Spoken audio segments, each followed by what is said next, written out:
साथियों, इन्वेस्टमेंट और human capital पर फोकस करके ही विकास के ऊंचे लक्ष्यों को हासिल किया जा सकता है। इसी सोच पर आगे बढ़ते हमने हेल्थ एंड एजुकेशन सेक्टर में इन्वेस्टमेंट्स को बढ़ावा दिया। हमारा मकसद प्रोडक्टिविटी को बढ़ाना भी है और ह्यूमन कैपिटल को इंप्रूव करना भी है।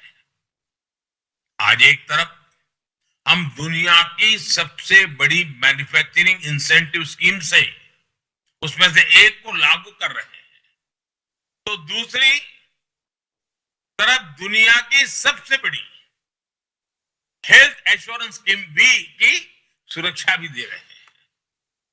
एक तरफ हमारे देश में एफडीआई में तेजी से बढ़ोतरी हो रही है, तो दूसरी तरफ मेडिकल कॉलेज और अस्पतालों की संख्या भी बढ़ रही है।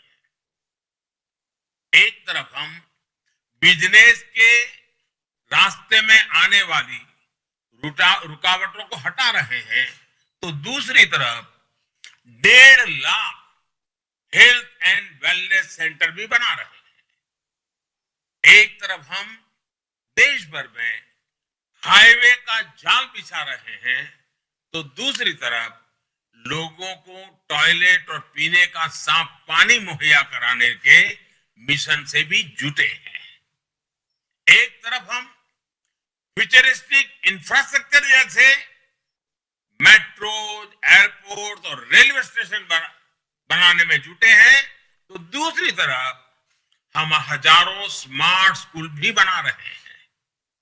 साथियों, रिन्यूएबल एनर्जी के क्षेत्र में आज भारत ने जो मुकाम हासिल किया है वो पूरी दुनिया के लिए मिसाल है। पिछले 8 वर्षों में देश की रिन्यूएबल एनर्जी की क्षमता 3 गुनी बढ़ी है और सोलर एनर्जी की क्षमता में 20 गुना बढ़ोतरी हुई है। ग्रीन ग्रोथ और सस्टेनेबल एनर्जी की दिशा में उठाए गए हमारे कदमों ने ज्यादा से ज्यादा निवेशकों को आकर्षित किया है, जो अपनी लागत का रिटर्न चाहते हैं और इस धरती के प्रति अपनी रिस्पॉन्सिबिलिटी भी निभाना चाहते हैं। वो आज भारत की तरफ उम्मीद से देख रहे हैं। साथियों, आज कर्नाटका के साथ एक और विशेषता जुड़ी हुई है। कर्नाटका के पास डबल इंजन की पावर है, यानी केंद्र सरकार और राज्य सरकार में एक ही पार्टी का नेतृत्व है। यह भी एक वजह है कि कर्नाटका कई क्षेत्रों में सबसे तेज गति से विकास कर रहा है। ईज ऑफ डूइंग बिजनेस में कर्नाटका लगातार टॉप रैंकर्स में अपनी जगह बनाए हुए है। यही वजह है कि एफडीआई के लिहाज में कर्नाटका का नाम टॉप राज्यों की लिस्ट में शामिल है। फॉर्च्यून 500 कंपनीज में से 400 कर्नाटका में ही है। भारत के 100+ यूनिकॉर्न में से 40 से ज्यादा कर्नाटका में ही है। कर्नाटका की गिनती आज दुनिया के लार्जेस्ट टेक्नोलॉजी क्लस्टर के तौर पर हो रही है।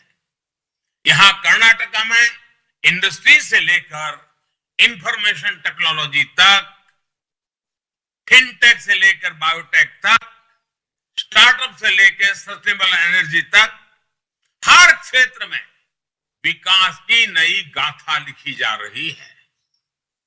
विकास के कुछ आंकड़े तो ऐसे हैं कि कर्नाटका सिर्फ भारत के दूसरे राज्यों को ही नहीं बल्कि कुछ देशों को भी चुनौती दे रहा है।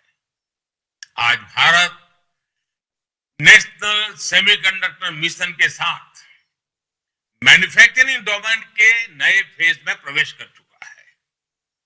इसमें कर्नाटका की भूमिका बहुत अहम है।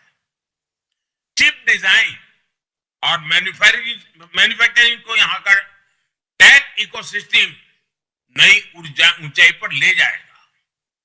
साथियों, आप जानते हैं कि एक इन्वेस्टर मीडियम टर्म मिशन और लॉन्ग टर्म विजन के साथ आगे बढ़ता है, और भारत के पास एक इंस्पिरेशनल लॉन्ग टर्म विजन भी है। नैनो यूरिया हो, हाइड्रोजन एनर्जी हो, ग्रीन अमोनिया हो, कोल गैसिफिकेशन हो, या फिर स्पेस सैटेलाइट्स, आज भारत अपने विकास से विश्व के विकास के मंत्र के साथ आगे बढ़ रहा है। ये भारत का अमृतकाल है। आजादी के अमृत महोत्सव पर देश की जनता नए भारत के निर्माण का संकल्प लेकर बढ़ रही है।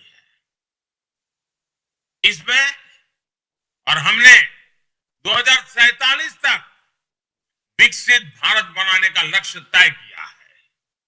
इसके लिए ये बहुत जरूरी है कि आपका इन्वेस्टमेंट और भारत का इंस्पिरेशन एक साथ जुड़ जाए, क्योंकि इंक्लूसिव, डेमोक्रेटिक और स्ट्रांग इंडिया का विकास दुनिया के विकास को गति देगा।